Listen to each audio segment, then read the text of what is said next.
എല്ലാവർക്കും നമസ്കാരം. അപ്പോൾ അതേ നമ്മുടെ നോമ്പിൻ്റെ പരിപാടികളൊക്കെ ഇവിടെ സ്റ്റാർട്ട് ചെയ്തിട്ടുണ്ട്. അപ്പോൾ ഫ്രൂട്ട്സുകളൊക്കെ ഓരോന്നായിട്ട് ഇങ്ങനെ കട്ട് ചെയ്തുകൊണ്ടിരിക്കും കേട്ടോ. അപ്പോൾ അതേ ആദ്യം തന്നെ പൈനാപ്പിളാണ് കട്ട് ചെയ്യണം. അപ്പോൾ അതിൻ്റെ തൊലിയൊക്കെ കളഞ്ഞതേ ഇവിടെ ഒരു പാത്രത്തിൽ ഇങ്ങനെ കട്ട് ചെയ്ത് സെറ്റാക്കി വെച്ചിട്ടുണ്ട് കേട്ടോ.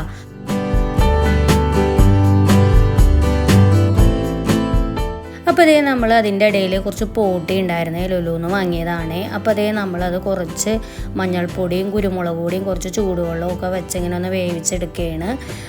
അപ്പോൾ ഇത് എന്തോരം വേവേണ്ടതൊന്നും അറിയില്ല. അപ്പം ഞാനിത് ഇങ്ങനെ വേവിക്കാൻ വെക്കുക കേട്ടോ.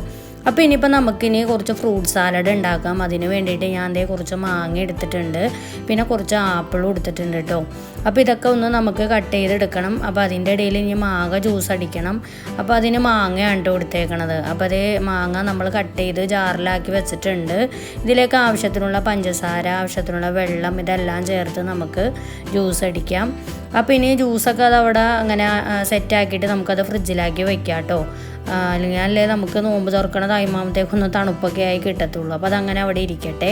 അപ്പോൾ അതേ അതിൻ്റെ ഇടയിൽ നമ്മുടെ മാങ്ങയൊക്കെ ഇവിടെ കട്ട് ചെയ്ത് റെഡിയാക്കി വെച്ചിട്ടുണ്ട്. നല്ല കുരുവിനാന്ന് അരിഞ്ഞ് എടുത്തിട്ടുണ്ട് കേട്ടോ. അപ്പോൾ എന്നാലുള്ളൂ ഫ്രൂട്ട് സാലഡിന് നമുക്ക് ഇങ്ങനെ നല്ല ഭംഗി ഉണ്ടാവുള്ളൂ. അപ്പോൾ ഞാൻ അതെല്ലാം കൂടി ഒരു ബൗളിലേക്ക് ആക്കി മാറ്റിയിട്ടുണ്ട് കേട്ടോ. അപ്പോൾ അതെല്ലാം ഒരു ലെയറാക്കി വെച്ചിട്ടുണ്ട്. ഇനി നമുക്ക് അടുത്തായിട്ട് ആപ്പിൾ കട്ട് ചെയ്തെടുക്കാം കേട്ടോ. അപ്പോൾ അതിന് വേണ്ടിയിട്ട് ആപ്പിളിൻ്റെ കുരു മാത്രമേ ഞാൻ കളഞ്ഞിട്ടുള്ളൂ, തൊലിയൊന്നും കളഞ്ഞിട്ടില്ല. ഇതുപോലെ ചെറിയ പീസാക്കി ഞാൻ കട്ട് ചെയ്തെടുത്തിട്ടുണ്ട്. അത് നമുക്ക് ആ ബൗളിലേക്ക് ഇട്ട് കൊടുക്കാം. പിന്നെ ഞാൻ കൂടുതൽ ഫ്രൂട്ട്സ് ഒന്നും ഇതിലേക്ക് ഇട്ട് കൊടുക്കണില്ല കേട്ടോ. ഞാനിതൊക്കെ മാത്രമേ ഇട്ട് കൊടുത്തിട്ടുള്ളൂ. പിന്നെ പൈനാപ്പിൾ, പപ്പായ അതൊക്കെ ഉണ്ടായിരുന്നു. അപ്പോൾ എല്ലാം ഞാൻ ചേർത്തിട്ടൊന്നുമില്ല കേട്ടോ.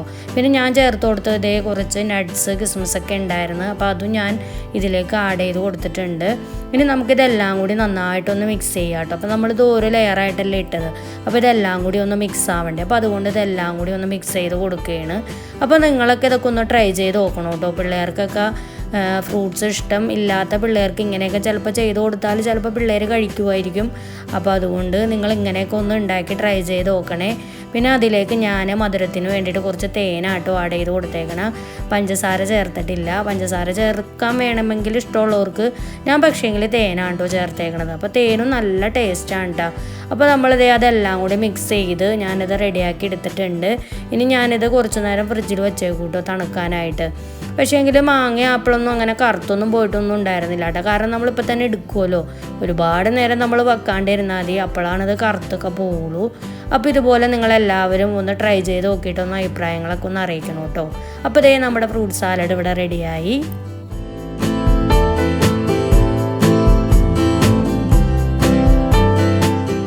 ഞാൻ അടുത്തായിട്ട് ഉണ്ടാക്കാൻ പോകുന്നത് ഫ്രൈഡ് ബനാന നഗറ്റ്സ് ആണ് കേട്ടോ. അപ്പോൾ വളരെ എളുപ്പത്തിൽ ഉണ്ടാക്കാൻ പറ്റുന്ന ഒരു ഐറ്റമാണ് ഇത്. അപ്പോൾ അതിന് വേണ്ടിയിട്ട് നമ്മൾ പഴംപൊരിക്ക് ഉണ്ടാക്കണ അതേ റെസിപ്പി തന്നെയാണ് കേട്ടോ. നമ്മളിതേ ഒരു ബൗളിൽ ഒരു മുട്ട, കുറച്ച് മൈദപ്പൊടി, അരിപ്പൊടി, പിന്നെ കുറച്ച് ഏലക്കപ്പൊടി, കുറച്ച് പഞ്ചസാര, ആവശ്യത്തിനുള്ള ഉപ്പ്, പിന്നെ കളറിന് വേണ്ടിയിട്ട് കുറച്ച് മഞ്ഞൾപ്പൊടി, ഇതെല്ലാം കൂടി ഇട്ടിട്ട് നമ്മൾ പാലൊഴിച്ചിട്ട് വേണം കേട്ടോ നമുക്കിതൊന്ന് മിക്സ് ചെയ്യാനായിട്ട്. അപ്പോൾ ഇത് ദോശമാവിൻ്റെ പരുവത്തിലാക്കി നമുക്കിതൊന്ന് നന്നായിട്ട് മിക്സ് ചെയ്തെടുക്കാം. നമ്മൾ ശരിക്കും പഴംപൊരിയൊക്കെ ഉണ്ടാക്കില്ലേ, അതുപോലത്തെ അതേ റെസിപ്പി തന്നെ കേട്ടോ. കുറച്ച് വ്യത്യാസം ഉണ്ടെന്നുള്ളൂ. അപ്പോൾ ഇതേ നമ്മുടെ പൊടികളെല്ലാം ഇവിടെ മിക്സ് ചെയ്ത് കൊടുത്തിട്ടുണ്ട്. ഇതിലേക്ക് നമുക്ക് ആവശ്യത്തിനുള്ള പാൽ ഒഴിച്ച് കൊടുക്കാം കേട്ടോ. അപ്പോൾ കുറേശ്ശായിട്ട് ഒഴിച്ച് കൊടുത്താൽ മതി, അല്ലെങ്കിൽ വെള്ളം കൂടിപ്പോകും. അപ്പോൾ അതേ ദോശമാവിൻ്റെ പരുവത്തിലായിട്ടുണ്ട്. അപ്പോൾ ഈ ഒരു രീതിയിലാണ് നമ്മളിത് കലക്കിയെടുക്കേണ്ടത്. കണ്ടില്ലേ? അപ്പോൾ ഇനി അടുത്തതായിട്ട് നമുക്ക് വേണ്ടത് പഴം കേട്ടോ. ഏത്തപ്പഴമാണ് നമ്മൾ ഇതിനായിട്ട് ഉപയോഗിക്കുന്നത്. അപ്പോൾ ഒരുപാട് അങ്ങോട്ട് പഴുത്ത് ഇതായിട്ടുള്ള പഴം ഉപയോഗിച്ചിട്ടില്ല. ഒരു നോർമലായിട്ട് മധുരമുള്ളൊരു ഏത്തപ്പഴം കൊണ്ട് എടുത്തേക്കണത്. എന്നിട്ട് ഞാൻ ഇതിലേക്ക് ടൂത്ത് പിക്ക് ഇങ്ങനെ കുത്തിവെച്ച് കൊടുത്തിട്ടുണ്ട്. അതൊക്കെ ആവശ്യമുണ്ടെങ്കിൽ മാത്രം ചെയ്താൽ മതി കേട്ടോ. ഇതൊന്നും അത്ര നിർബന്ധമുള്ള കാര്യമൊന്നുമല്ല. ഞാനൊരു ഭംഗിക്ക് വേണ്ടിയിട്ട് അങ്ങനെയൊക്കെ സെറ്റ് ചെയ്തെന്നുള്ളൂ കേട്ടോ. ശരിക്കും അതിൻ്റേതായ ഒരു രീതിയിൽ നമ്മൾ ചെയ്യുമ്പോൾ ഇങ്ങനെയൊക്കെ ആക്കുമ്പോൾ നല്ലതായിരിക്കും കേട്ടോ. എന്നിട്ട് നമുക്ക് ഇതേ രീതിയിൽ നമുക്കിതൊന്ന് കട്ട് ചെയ്ത് കൊടുക്കാം കേട്ടോ.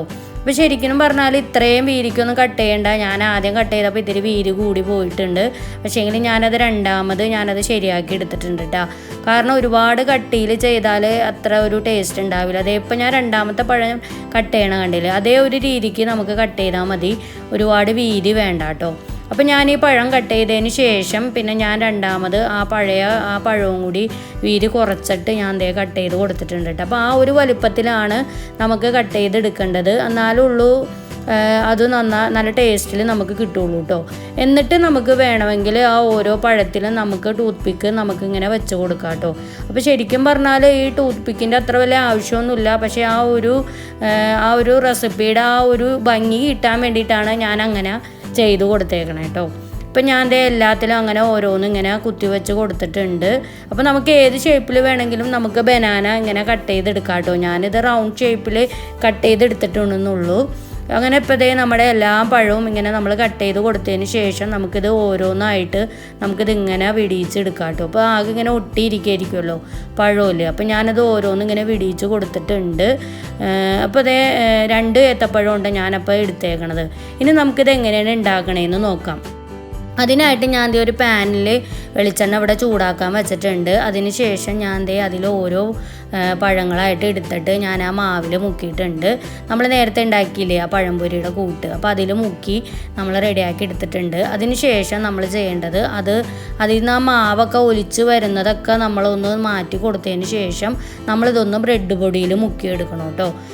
അപ്പോൾ ഒരുപാട് അങ്ങോട്ട് നനവ് പാടില്ല കേട്ടോ ആ മാവിൻ്റെ. അപ്പോൾ അതൊക്കെ നോക്കിയിട്ട് വേണം എടുക്കാം, അല്ലെങ്കിൽ ബ്രെഡ് പൊടി ആകെ അങ്ങോട്ട് നനഞ്ഞ് കുതിർന്നു പോകും. എന്നിട്ട് അതെല്ലാം നന്നായിട്ടൊന്ന് മുക്കിയെടുത്തതിന് ശേഷം നമുക്ക് ആ കോലിൽ പിടിച്ചിട്ട് നമുക്കിത് വെളിച്ചെണ്ണയിൽ വെച്ച് കൊടുക്കാം കേട്ടോ. അങ്ങനെ നമുക്ക് ഓരോന്നായിട്ട് ഇട്ട് കൊടുക്കാം.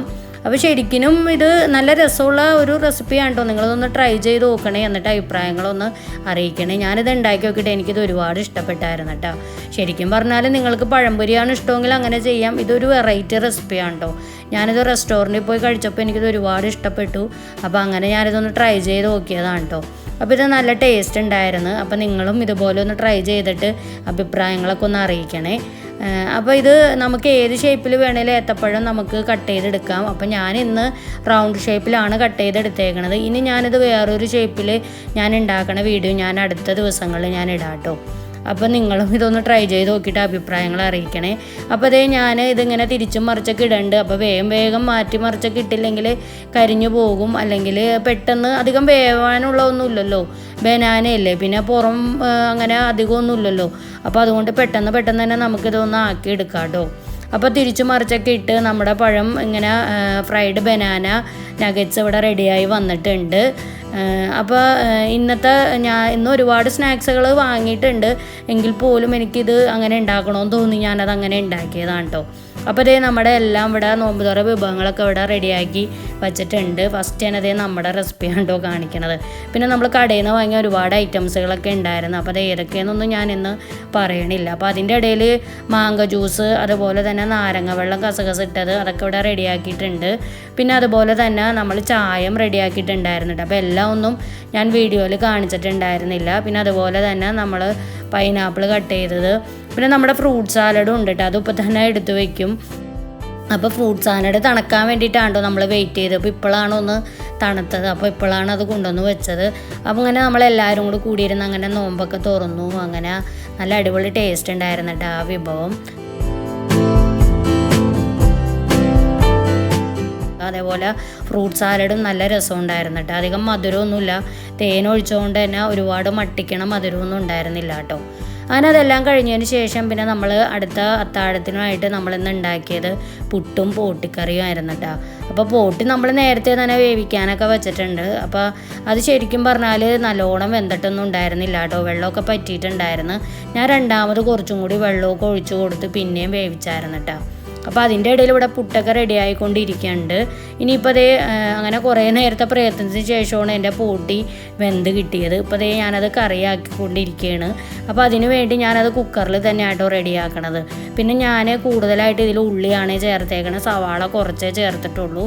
പിന്നെ സാധാരണ പോലെ തന്നെ ഇഞ്ചി, വെളുത്തുള്ളി, പച്ചമുളക്, കറിവേപ്പില അങ്ങനെയൊക്കെ ഇട്ട് ആവശ്യത്തിലുള്ള ഉപ്പ് എല്ലാം കൂടി മിക്സ് ചെയ്തതിന് ശേഷം അതപ്പോൾ അവിടെ അങ്ങനെ ഇരിക്കട്ടെ. അതിൻ്റെ ഇടയിൽ ഞാൻ കുറച്ച് ചിക്കൻ ഇത് കണ്ട ഞാൻ ലുലുന്ന് വാങ്ങിയതാണ് കേട്ടോ, അൽഫാം ചിക്കൻ. അപ്പോൾ ഇത് ഗ്രീൻ പെപ്പറാണ് അതിൻ്റെ ഫ്ലേവർ. അപ്പോൾ ഏത് ഫ്ലേവർ വേണമെങ്കിലും നമുക്ക് അവിടെ ഉണ്ടായിരുന്നു, ഞങ്ങൾ ഇതാണ്ടോ സെലക്ട് ചെയ്തത്. അപ്പോൾ അതൊന്ന് ഉണ്ടാക്കാമെന്ന് വിചാരിച്ച് ഞാൻ ഒരു പാനിൽ കുറച്ച് ഓയിലൊക്കെ ഒഴിച്ചു കൊടുത്ത് ഞാനത് അതിൽ ഇട്ട് വെച്ചിട്ടുണ്ട്. അപ്പോൾ ഇത് ഭയങ്കര ടേസ്റ്റുള്ള ഒരു ഐറ്റം ഉണ്ട്. അപ്പോൾ നമ്മൾ ഇതിന് മുമ്പും ലുലുവിൽ പോയപ്പോൾ വാങ്ങിയിട്ടുണ്ട്. അപ്പോൾ അതുകൊണ്ട് നമുക്കറിയാം നല്ല സോഫ്റ്റ് ആയിട്ടുള്ളൊരു ചിക്കനാണ് ഇത്, അൽഫാമായിട്ട്. അപ്പോൾ ഇത് ശരിക്കും പറഞ്ഞാൽ അധികം ഓയിലൊന്നും ഒഴിക്കണ്ട, എങ്കിൽ പോലും ഞാൻ കുറച്ച് ഓയിലൊക്കെ ഒഴിച്ചിട്ടുണ്ടായിരുന്നു കേട്ടോ. അപ്പോൾ അതിൻ്റെ ഇടയിൽ നമ്മുടെ ഉള്ളിയൊക്കെ ഇവിടെ നന്നായിട്ട് വെന്ത് വന്നിട്ടുണ്ട്. അതിലേക്ക് ഞാൻ പൊടികളൊക്കെ ചേർത്ത് കൊടുക്കും കേട്ടോ. അപ്പോൾ പൊടികളൊക്കെ ചേർത്ത് കൊടുത്ത് നന്നായിട്ട് വഴറ്റിയതിന് ശേഷമാണ് ഞാൻ പിന്നെ ഇതിലേക്ക് പോട്ടി വേവിച്ചത് ഇട്ട് കൊടുത്തത്. അപ്പോൾ ശരിക്കും പറഞ്ഞാൽ പോട്ടിയൊക്കെ ശരിക്കും വെന്തിട്ടുണ്ടായിരുന്നു. പിന്നെ ഞാൻ ഒന്നും കൂടി ഒന്ന് കുക്കറിലിട്ട് ഒന്നും കൂടി 3-4 അടിയൊക്കെ അടിച്ച് വേവിക്കാമല്ലോ എന്ന് വിചാരിച്ചാണ് കേട്ടോ ഞാൻ കുക്കറിലൊക്കെ ഇട്ട് കൊടുത്തത്. അപ്പോൾ അതേ നമ്മുടെ പോട്ടി നമ്മളിപ്പോൾ ഇത് ലുലുന്ന് വാങ്ങിയതുകൊണ്ട് ഒരുപാട് ബുദ്ധിമുട്ടൊന്നും ഉണ്ടായിരുന്നില്ല കേട്ടോ ക്ലീൻ ചെയ്യാനൊക്കെ ആയിട്ട്. അപ്പോൾ അതുകൊണ്ട് ഞങ്ങൾ ഇടയ്ക്കൊക്കെ ഇതിങ്ങനെ വാങ്ങിക്കാറുണ്ട്. നല്ല ടേസ്റ്റി പോട്ടിയായിരുന്നു കേട്ടോ. അതിനതേ നമ്മൾ ഇത്തിരി കറി പോലെയാണ് കേട്ടോ ഉണ്ടാക്കിയത്. കാരണം പുട്ടിനായതുകൊണ്ട് തന്നെ കുറച്ച് ചാറ് വേണമല്ലോ, അതുകൊണ്ടാട്ടോ. ശരിക്കും പറഞ്ഞാൽ ഇത് റോസ്റ്റ് ചെയ്യണമെങ്കിൽ ഇത് അടിപൊളി ടേസ്റ്റ് ആയിരിക്കും കേട്ടോ. അപ്പോൾ ഞാൻ ഇതിലേക്ക് കുറച്ച് മല്ലിയിലയും കൂടി ഇട്ട് കൊടുത്തതിന് ശേഷം ഞാനിത് കുക്കർ മൂടി വെച്ചിട്ട് കുറച്ച് നേരം ഒന്ന് വേവിക്കാനായിട്ട് വെച്ച് കൊടുക്കുകയാണ്. അപ്പോൾ പോട്ടിയില്ലേ നന്നായിട്ട് വേവണമല്ലോ അതിന് വേണ്ടി. അപ്പോൾ അതിൻ്റെ ഇടയിൽ നമ്മുടെ ചിക്കൻ ഇവിടെ വെന്തൊക്കെ വന്നിട്ടുണ്ട്. അപ്പോൾ ഇതൊന്ന് മറിച്ചിട്ട് കൊടുക്കണം. ഒരു വശം നന്നായിട്ട് വെന്തിട്ടുണ്ട് കേട്ടോ. അപ്പം ഞാനിതൊന്നും മറിച്ചൊക്കെ ഇട്ട് കൊടുത്ത് അങ്ങനെ തിരിച്ച് മറിച്ചിട്ട് ഇത് കുറേ ടൈം എടുത്ത് ചെറുതിയിലിട്ടിട്ടാണ് കേട്ടോ ഇത് വേവിച്ചെടുത്തത്. അപ്പോൾ ഇത് നമ്മുടെ എല്ലാ ഫുഡുകളും ഇവിടെ റെഡി ആയിട്ടുണ്ട്. ഞാനിത് ഇവിടെ ടേബിളിൽ റെഡിയാക്കി വെച്ചിട്ടുണ്ട്. പുട്ടും പോട്ടിക്കറിയും പിന്നെ അതുപോലെ തന്നെ നമ്മുടെ ചിക്കൻ അൽഫാം, ഫ്രൂട്ട്സ്, അതിൻ്റെ ഇടയിൽ ചായയും ഇവിടെ റെഡിയാക്കിയിട്ടുണ്ട് കേട്ടോ. അപ്പോൾ ഇതൊക്കെയാണ് നമ്മുടെ ഇന്നത്തെ ഫുഡ് ഐറ്റംസുകൾ. അപ്പോൾ ഇന്നത്തെ നോമ്പിൻ്റെ വിശേഷം എന്ന് പറഞ്ഞാൽ ഇതൊക്കെയാണ്. അപ്പോൾ ഇന്നത്തെ ഞാൻ ഉണ്ടാക്കിയ റെസിപ്പികളൊക്കെ നിങ്ങളും ഒന്ന് ട്രൈ ചെയ്ത് നോക്കണം കേട്ടോ, വീട്ടിലുണ്ടാക്കാൻ പറ്റിയവർ. അപ്പോൾ അതിൻ്റെ അഭിപ്രായങ്ങളൊക്കെ ഒന്ന് അറിയിക്കണേ. അപ്പോൾ ഇനി ഇന്നത്തെ വീഡിയോ എല്ലാവർക്കും ഇഷ്ടമായിട്ടുണ്ടെങ്കിൽ എല്ലാവരും ഷെയർ ചെയ്യുക, ലൈക്ക് ചെയ്യുക, കമൻറ്റ് ചെയ്യുക. അപ്പോൾ പുതിയ വീഡിയോ ആയിട്ട് വരുന്നവരെ എല്ലാവർക്കും ബൈ ബൈ.